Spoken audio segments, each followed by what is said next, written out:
For the introduction, let's do a quick experiment. For this experiment, I will now give you a list of grocery shopping list items. Bear with me, it will all make sense in a few seconds. Alright, now here comes the list. Coconut milk, avocados, bread, apples, bananas, blueberries, spinach, tomatoes, cheese, peanut butter, jelly, coffee, and potatoes. Now, which items can you remember right away? Which is the easiest for you to remember? The probability is super high that, possibly among other items, you are very well able to remember coconut milk from the beginning of the list and potatoes from the end of the list. This phenomenon is called the serial position effect. The fact that you can remember the first and last item of a list best. The serial position effect plays a crucial role not only for those involved in learning and education, but for anyone interested in improving their memory or understanding how your memory works. Let's take a closer look at the serial position effect, and I will also give you some secret tips on how to improve your ability to memorize list items much better. What is the serial position effect?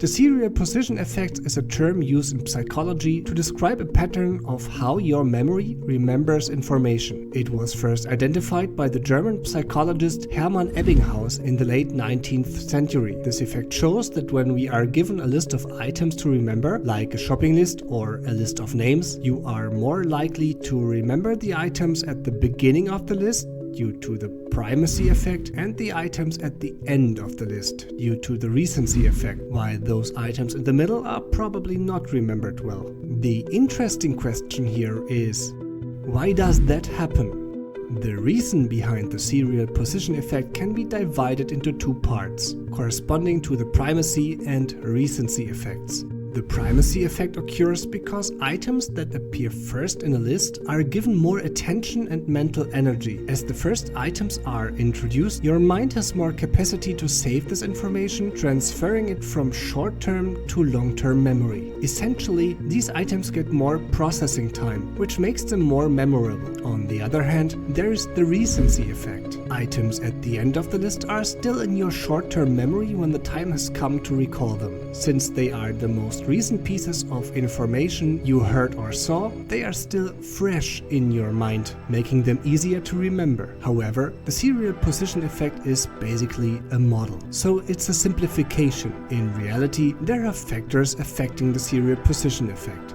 An important factor is the length of the list. Longer lists can weaken the primacy effect because as more items are added, after so many items being added to the list, even the first items may be pushed out of short-term memory as your brain tries to process all the items being added. Of course, the presentation speed also plays an important role. If items are presented rapidly, you basically have less time to save the information of early items, reducing the primacy effect. The type of information also has to be considered. Some types of information are inherently easier to remember. For instance, concrete words like apple or fat cat are typically easier to remember than abstract words like truth or kindness.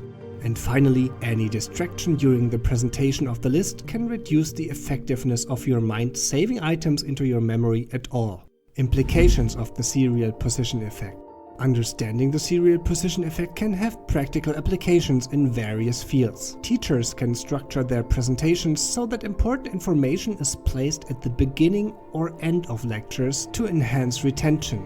Advertisers might place key messages at the beginning or end of commercials or presentations to increase recall and impact. When giving public speeches, placing important points at the beginning and end can make them more memorable to the audience.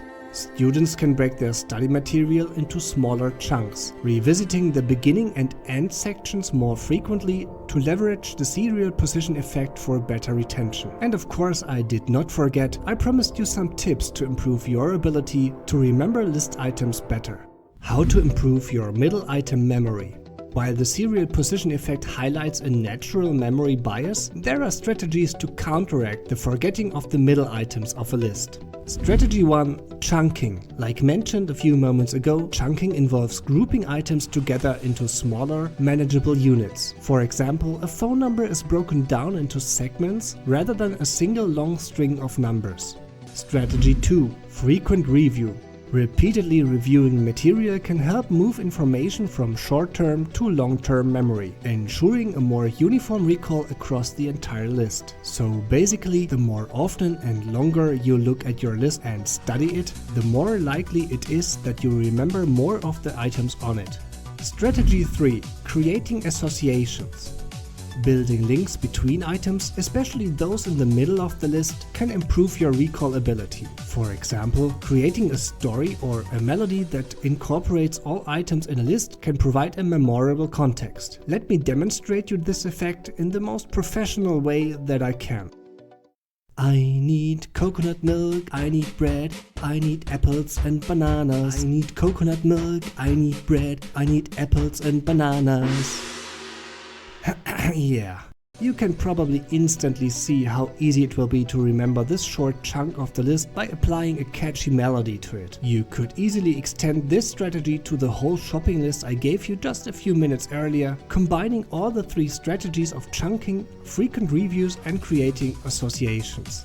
The serial position effect demonstrates an interesting aspect of how your memory works, and the strategies I just gave you may hopefully come in handy during your next exam, your next school or work project, or when you have to go grocery shopping next week.